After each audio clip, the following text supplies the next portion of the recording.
الحمد للہ وحدہ والصلاة والسلام علی من لا نبی بعدہ اما بعد فاعوذ باللہ من الشیطان الرجیم بسم اللہ الرحمن الرحیم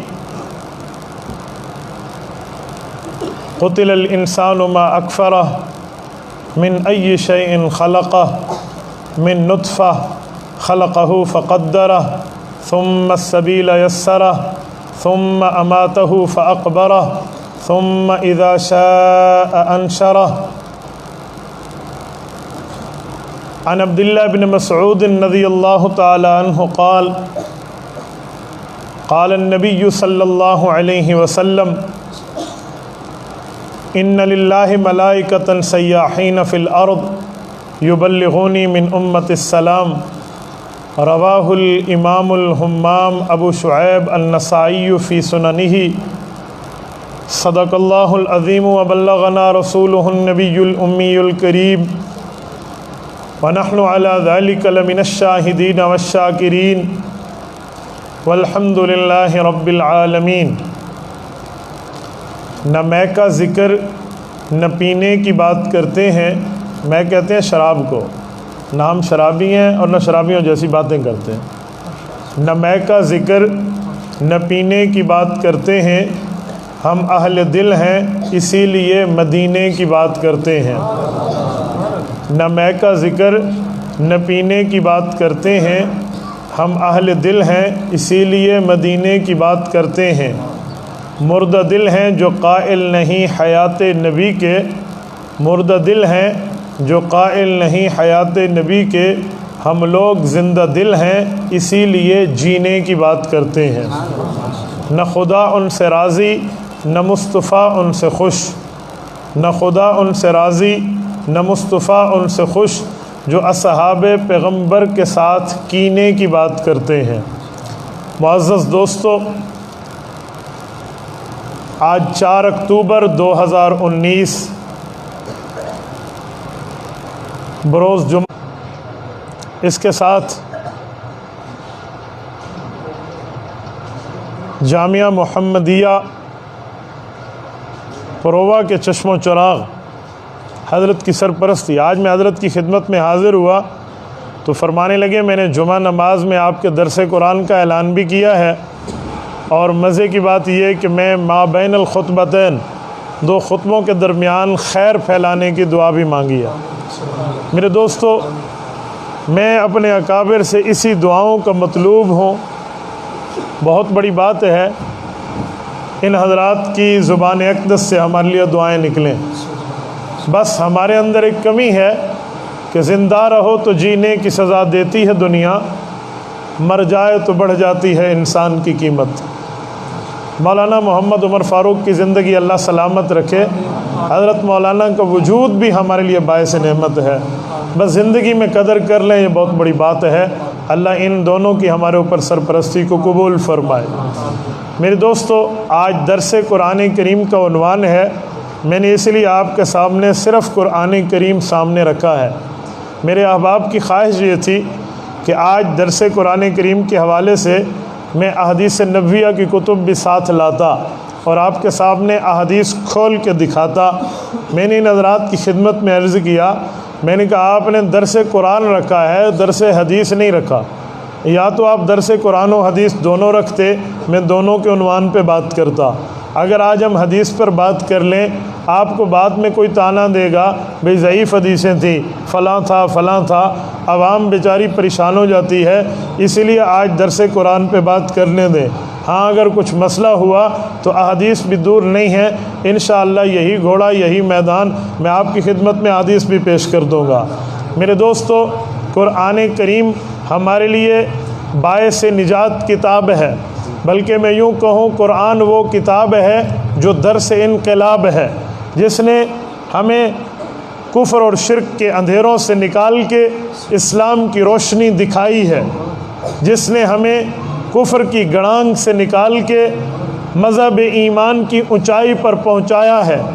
قرآن کریم اللہ کی وہ کتاب ہے جس کے لیے حضرت علی المرتضیٰ فرماتے ہیں، آقا نامدار صلی اللہ علیہ وسلم نے قرآن کریم کی عظمت بیان کرتے ہوئے ارشاد فرمایا هو الذی لا تزیغ بہ الاہواء، ایک لوگوں کی خواہش ہوگی، ایک قرآن کا مسئلہ ہوگا، فرمایا لوگوں کی خواہشیں قرآن کے تابع ہو کر چلیں گی تو چلنے دیا جائے گا، اگر یہ خواہشات قرآن کے تابع نہیں ہوں گی تو ان کو چھوڑ دیا جائے گا۔ هو الذی لا تلتبس بہ الالسنہ، یہ وہ کتاب ہے جس کو جتنا زبانیں پڑھیں گی کبھی زبانوں میں کوئی خشکی نہیں ہوگی، کوئی دو نمبری کی بات نہیں آئے گی۔ ولا تزیغ بہ الاہواء ولا تلتبس بہ الالسنہ ولا یشبع منہ العلماء، کا علماء کرام قرآن کے دلائل سنائیں گے، بتائیں گے، سمجھائیں گے، لیکن کبھی ان کا پیٹ قرآنی علوم سے نہیں بھرے گا۔ ولا یخلق عن کثرت الرد، قرآن کریم بار بار پڑھا سنایا جائے گا لیکن کبھی قرآن کا مسئلہ پرانا نہیں ہوگا۔ جیسے کوئی بندہ کپڑا پہنے، کہتے ہیں تبلی و یخلق اللہ، اللہ تیرے جسم پہ پرانا کر دے، تو ولا یخلق عن کثرت الرد، قرآنی مسئلہ کبھی پرانا نہیں ہوگا، یہ ایسے ہی رہے گا۔ هو الذی اذ سمعتہ الجن حتی قالوا، جنات نے انہیں سنا تھا تو جنات نے ایک جملہ کہا تھا، انا سمعنا قرآنا عجبا، ہم ایک عجیب کلام سن رہے ہیں، فآمنا بہ، بلکہ اس پر ایمان بھی لا چکے ہیں۔ یہ قرآن کریم کی شان ہے۔ فرمایا من قال بہ صدق، جو قرآن کے مطابق بولے گا سچ کہے گا، من عمل بہ اجر، قرآن پہ عمل کرے گا اللہ اجر عطا فرمائیں گے، ومن دعا الیہ ہدی الی صراط مستقیم، جو قرآن کی دعوت دے گا اللہ سیدھے راستے پر مضبوط فرما دے گا۔ میرے دوستو توجہ رکھنا، یہ قرآن کریم ہے، میں نے اسی لیے درس قرآن میں 5 آیات کا انتخاب کیا ہے۔ میں آپ کی خدمت میں یہ 5 آیات تفصیل سے گفتگو میں زیر بحث لاؤں گا۔ آج جو ہمارا عنوان ہے وہ عنوان ہے آخرت کی زندگی۔ پیغمبر علیہ الصلوۃ والسلام، شہدائے کرام، صحابہ کرام، اولیاء عظام، ان کی آخرت کی زندگی اور عام انسان کے معاملات موت کے بعد کہاں جاتے ہیں، یہ معاملہ کہاں تک پہنچتا ہے، ذرا دل و دماغ تک میرے اس بات کو کانوں کے راستوں سے کھڑکی دے کر اس کو راستہ دینا اور میرے ایک ایک لفظ پر غور کرنا۔ میرے دوستو، انسان 4 ترتیبوں سے گزرتا ہے۔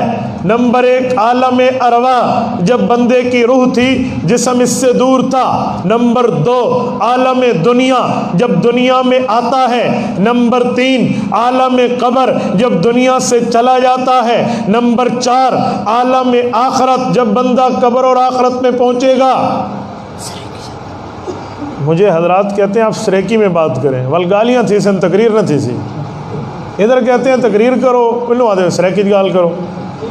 پوری دنیا دیکھ رہی ہے، 185 ممالک میں ہمارا گفتگو بیان دیکھا جاتا ہے۔ سریکی میں صرف پروئے والے سمجھیں گے، باقی نہیں سمجھیں گے۔ اس کے باوجود بھی کہتے ہیں میرے بھائی ہیں مولانا قاری مولانا قاری اللہ نواز صاحب، میں بات مان لیتا ہوں۔ آپ بتائیں، آپ اردو سمجھتے ہیں؟ سارے بتائیں۔ تو آپ کو BBC سمجھ آتی ہے تو میری تقریر سمجھ نہیں آتی۔ توجہ، ناراض نہ ہونا والی سے بڑھ جیرے آگ کا میں تھا۔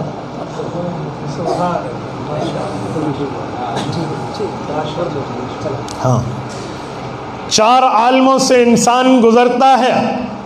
عالم ارواح صرف روح ہے، عالم دنیا روح اور جسم دونوں ہیں، عالم قبر، عالم آخرت۔ یاد رکھیں، میں ایک جملہ کہہ رہا ہوں، دلائل میں قرآن کریم سے لاؤں گا، لیکن میری بات کو متن بنا کر سمجھیں میں کیا بات کر رہا ہوں۔ یاد رکھیں، جب تک روح جسم میں نہیں آئی تو نہیں آئی، روح اپنی جگہ، جسم اپنی جگہ، لیکن عالم ارواح سے نکلنے کے بعد جب ماں کے پیٹ میں بچہ پہنچتا ہے، روح اور جسم کا تعلق بنتا ہے۔ تو توجہ میری بات بات پر رکھنا، روح اور جسم کا تعلق جڑ جائے، یہ تعلق کبھی حقیقتاً ہمیشہ کے لیے نہیں ٹوٹتا، یہ تعلق رہتا ہے دنیا میں بھی، قبر میں بھی، آخرت میں بھی۔ ہاں شریعت کے دلائل عالم ارواح کے لیے نظر آئیں گے، جسم علیحدہ ہوگا، روح علیحدہ ہوگی، لیکن عالم دنیا میں روح اور جسم کا تعلق تھوڑا ٹوٹتا ہے نیند کے وقت، جسے تعلق ضعیف کہتے ہیں۔ قرآن کریم سورت نمبر 39 سورت زمر آیت نمبر 42 پارہ نمبر 24 رب کائنات ارشاد فرماتے ہیں اللہ یتوفی الانفس حین موتها واللتی لم تمت فی منامها فیمسک التی قضا علیها الموت ویرسل الاخرى الی اجل مسمى۔ فرمایا دو قسم کے بندے ہیں، ایک بندہ وہ ہے جو سو جاتا ہے، ایک بندہ وہ ہے جو دنیا سے چلا جاتا ہے۔ جو بندہ سو جائے روح اس کی بھی نکلتی ہے، جو دنیا سے چلا جائے روح اس کی بھی نکلتی ہے۔ رب کائنات نے فرمایا روح دونوں کی نکلتی ہے، فیرسل الاخرى جاگنے والے کی روح کو جاگتے وقت بھیج دیتا ہوں، اور فیمسک التی قضا علیہا الموت، اور اس روح کو روک لیتا ہوں جس روح کے اوپر موت کا فیصلہ ہو چکا ہوتا ہے۔ یاد رکھیں اللہ نے یہ بات فرمائی ہے تو تھوڑا بہت تعلق ٹوٹتا ہے ایک وقت کے لیے، لیکن اس کا معنی یہ نہیں تعلق ہمیشہ کے لیے جدا کر دیا گیا، ایسی کوئی دلیل نہیں۔ اس کے بعد زندگی قبر کی ہے، قرآن کریم کہتا ہے قبر میں زندگی ملتی ہے، اس کے بعد زندگی آخرت کی ہے، جنت یا دوزخ کی ہے، وہاں بھی زندگی موجود ہے۔ اب یہ چار عالم ہیں، ان چار عالم پہ اللہ کے قرآن نے بات کی ہے۔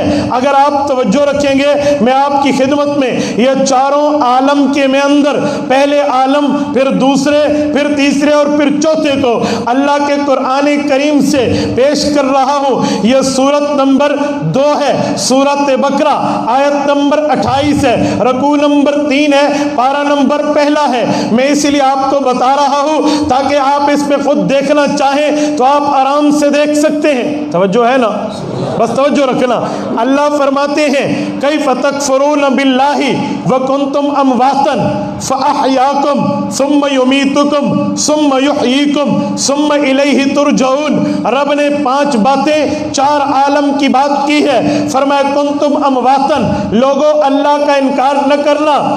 کیف تکفرون باللہ، رب کا انکار کیسے کرتے ہو؟ یاد رکھو کنتم امواتا، پیدا ہونے سے پہلے مردہ تھے۔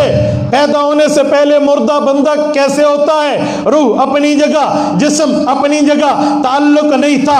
عالم ارواح کی بات کی ہے، پھر فرمایا فاحیاکم، اس اللہ نے تمہیں دنیا میں زندگی دی ہے۔ گنتے آنا، عالم ارواح میں مردگی تھی، عالم دنیا میں بندہ زندہ ہوا ہے۔ یہ زندگی ماں کے پیٹ میں 4تھے مہینے سے شروع ہو جاتی ہے۔ فرمایا پھر فاحیاکم، رب نے تمہیں زندگی دی ہے۔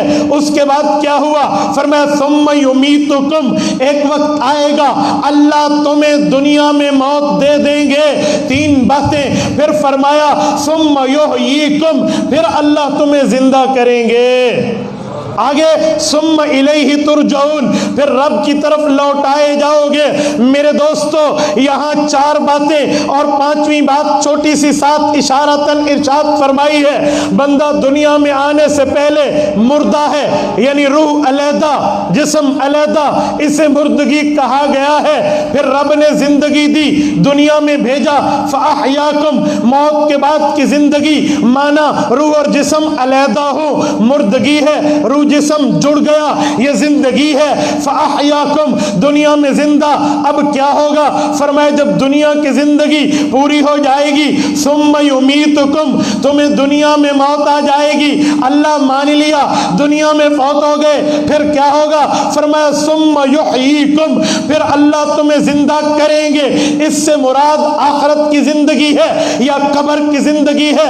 آؤ مفسر قرآن کے پاس جس سے امت نے تفسیر سیکھی کی ہے حبر الامہ مفسر الامہ حضرت عبداللہ ابن عباس کی روایت اٹھائی ہے تفسیر جلالین سے، فرماتے ہیں ایحییکم فی القبر للسؤال، اس سے مراد قبر میں کی زندگی، قبر کے سوالات کی زندگی ہے، یہ زندہ کیا جائے گا۔ اچھا پھر آخرت کی زندگی کہاں ہے؟ فرمایا اگلا جملہ ثم الیہ ترجعون، پھر اللہ کی طرف لوٹائے جاؤ گے، یہ آخرت کی زندگی ہے۔ تو رب کائنات دنیا کی زندگی بھی بتاتے ہیں، دنیا کی موت بھی بتاتے ہیں، قبر کی زندگی بھی بتاتے ہیں، آخرت کی زندگی بھی بتاتے ہیں۔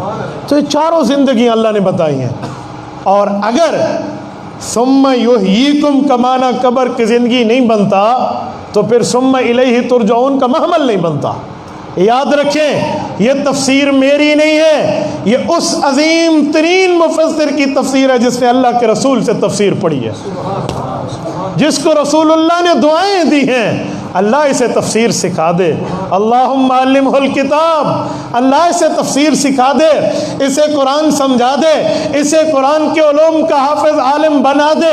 یہ وہ کہہ رہا ہے اللہ نے دنیا میں زندگی دی، پھر دنیا میں موت دی، پھر موت کے بعد قبر میں زندگی دی، پھر اس کے بعد آخرت کی زندگی دی۔ تو میرے دوستو قبر مردگی کا گھر نہیں ہے، ایک وقت آتا ہے روح جسم کا تعلق ٹوٹتا ہے، پھر قبر میں تعلق جڑتا ہے۔ جب تعلق جڑتا ہے تو قبر کی پوری زندگی ہے، آخرت کی پوری زندگی ہے، قبر کے سوالات و جوابات ہیں، قبر کے پورے معاملات ہیں۔ اور اگر یہ بات نہ مانے، چھوڑے قرآن کریم کی بات کو، ہمارے بوڑھے، ہماری بوڑھیاں عورتیں اور بوڑھے مرد بھی تو ہمیں کہتے ہیں نا آسن قبراں آسن قبراں پوسن خبراں۔ مجھے بتاؤ یہ اس آیت سے نکلا ہوا جملہ ہے یا نہیں ہے؟ اگر اتھا زندگی کو نہیں تو پوسن خبراں کیسے ہے؟ اگر وہاں زندگی نہیں ہے تو پوسن خبراں نہ مانا کیڑا ہے؟ آسن قبراں تے پوسن خبراں، یہ تو بچپن میں ہمارے بزرگوں نے ہمیں سمجھایا، دلیل اللہ کے قرآن میں اس کی موجود ہے۔ اچھا میں جملہ کہتا ہوں سنیں، ثم الیہ ترجعون، پھر آخرت کی زندگی میں تم لوٹائے جاؤ گے۔ اب سوال اٹھتا ہے بھئی دنیا کی زندگی کے بعد قبر میں زندہ کیا جائے گا، دنیا کی موت کے بعد قبر میں زندہ کیا جائے گا، یہ قبر کی زندگی کیسے ہوگی، کس طرح ہوگی، کس بنیاد پہ ہوگی؟ تو یہ واقعہ بھی قرآن کریم میں موجود ہے۔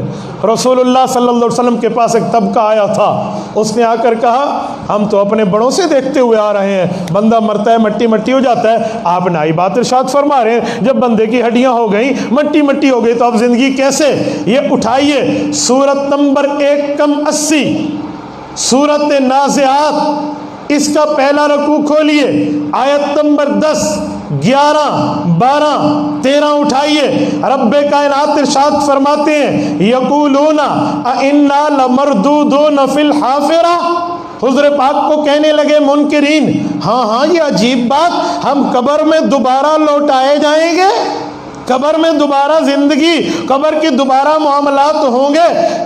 کہا اچھا اذا کننا عظاما نخرہ، اس وقت تو ہم کھوکھلی ہڈیاں ہوں گی۔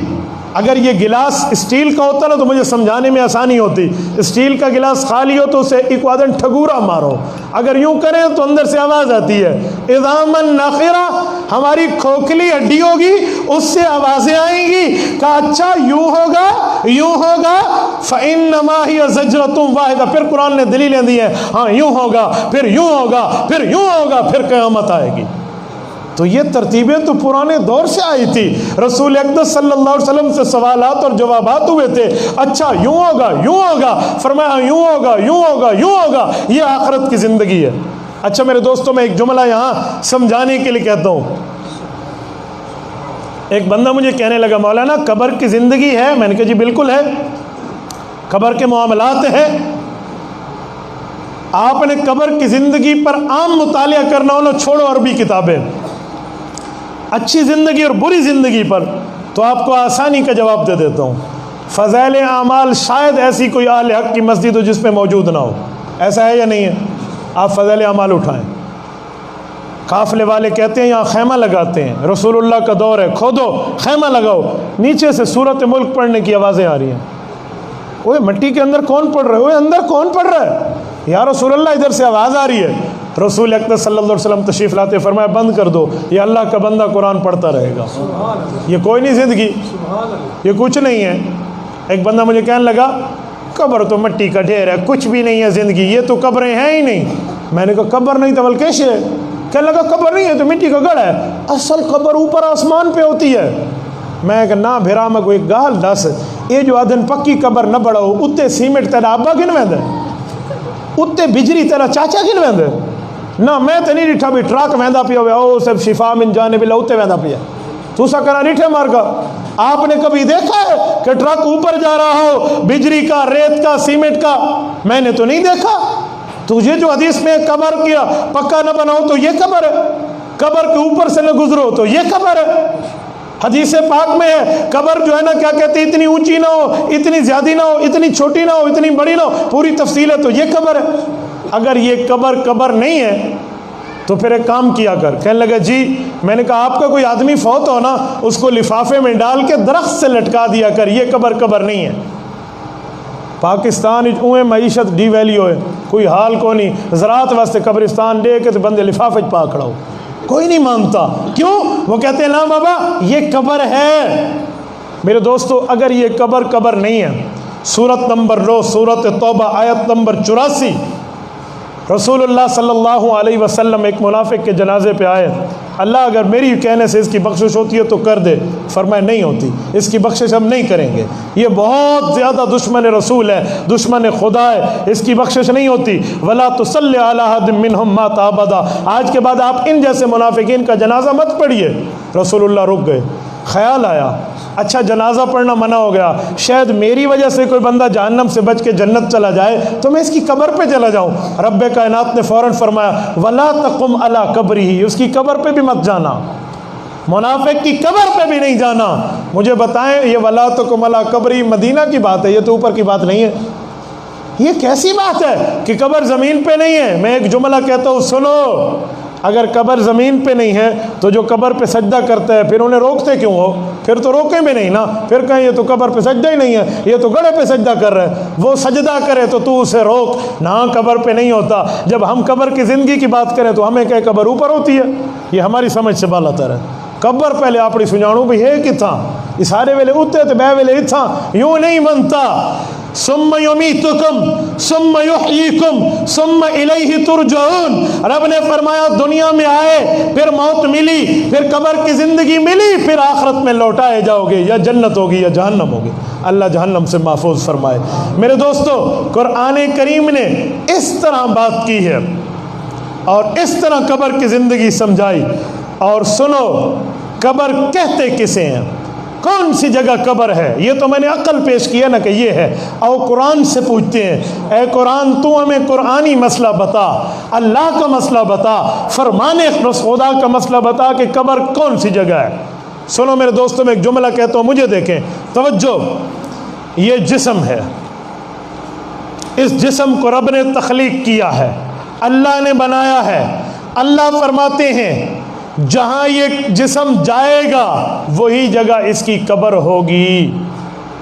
اگر یہ جسم چارپائی پہ ہمیشہ کے لیے رکھ دو، اس کی قبر کے معاملات یہاں شروع ہو جائیں گے۔ ہمیشہ کے لیے اس کو آپ کسی میوزیم میں رکھ دو، جیسے فرعون ہے، اس کی قبر وہاں بن جائے گی۔ اگر ہمیشہ کے لیے اس کو جس جگہ رکھ دو گے، پکا رکھو گے، یہ اس کی قبر کے معاملات شروع ہو جائیں گے۔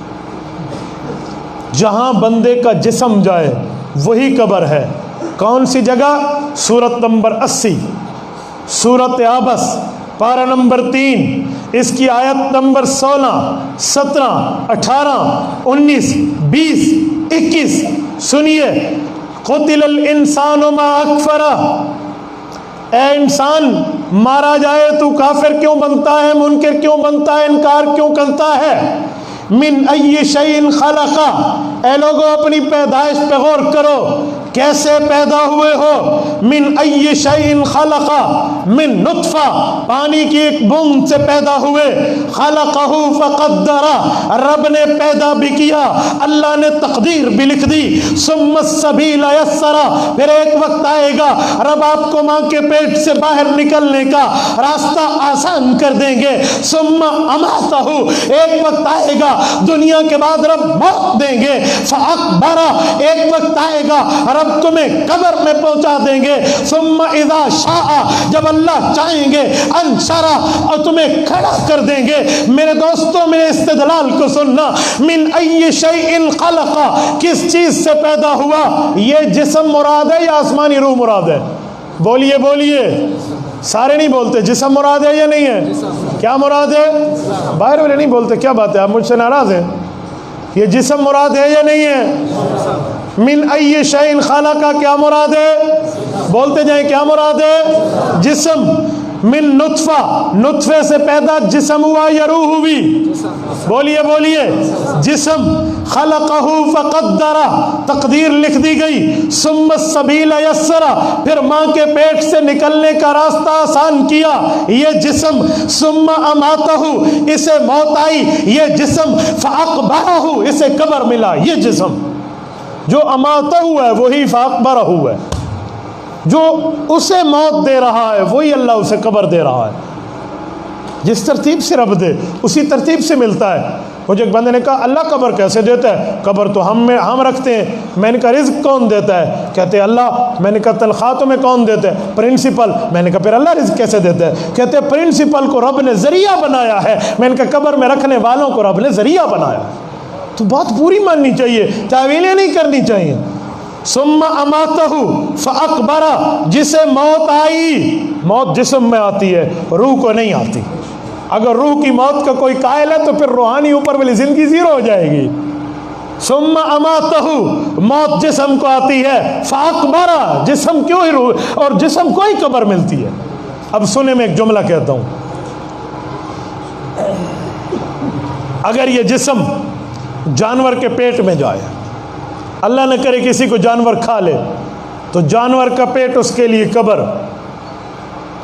جانور کے پیٹ سے جس حساب سے نکلے گا، وہ جس جگہ اس کے فضلات پہنچیں گے وہ جگہ اس کے لیے قبر بنا دی جائے گی۔ سورت نمبر 20 سورت طٰہٰ، پارہ نمبر 16، رکوع نمبر 3، آیت نمبر 55، رب کائنات ارشاد فرماتے ہیں منہا خلقناکم وفیہا نعیدکم ومنہا نخرجکم تارۃ اخری۔ جس جگہ سے پیدا ہوئے وہی تم پہنچائے جاؤ گے، اسی جگہ سے اٹھائے جاؤ گے۔ تفسیر قرطبی حضرت ابو ہریرہ رضی اللہ عنہ کا فرمان اسی آیت کے تحت لکھا ہے، فرمایا ما من مولود الا وقد ذر علیہ من تراب حفرتہ، فرمایا جس بندے کی جس جگہ قبر بنتی ہے وہیں سے اس کی مٹی اٹھا کے اسے پیدا کیا جاتا ہے، وہیں سے مٹی اٹھا کے۔ اور سنو، تو وہ جانور کے پیٹ میں جائے، باہر نکلے تو وہی جگہ قبر، دریا میں ڈوب جائے تو جس جگہ جائے وہی قبر، آگ جلا دے وہ جس جگہ اس کی راکھ یا کو دیں سوا جہاں جائے گی وہی قبر۔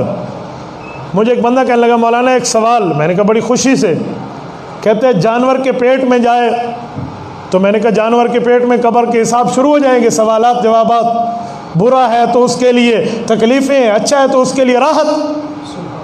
مجھے کہنے لگا اچھا چلو اچھا تو سمجھ آتے ہیں، لیکن برا آدمی جانور کے پیٹ میں جائے، مثلا کسی کو شیر کھا لے اور وہ جہنمی ہو تو پیٹ میں آگ وہ محسوس کرے گا؟ میں نے کہا بالکل وہ مردہ پیٹ میں آگ محسوس کرے گا۔ کہتے ہیں اچھا پھر تو ہم نے نہیں دیکھا کہ آج تک کوئی شیر کسی جہنمی کو کھانے کے بعد تڑپنا شروع ہو گیا ہو، ہائے ہائے میری ڈھیڈ بھا لگ گئی ہے۔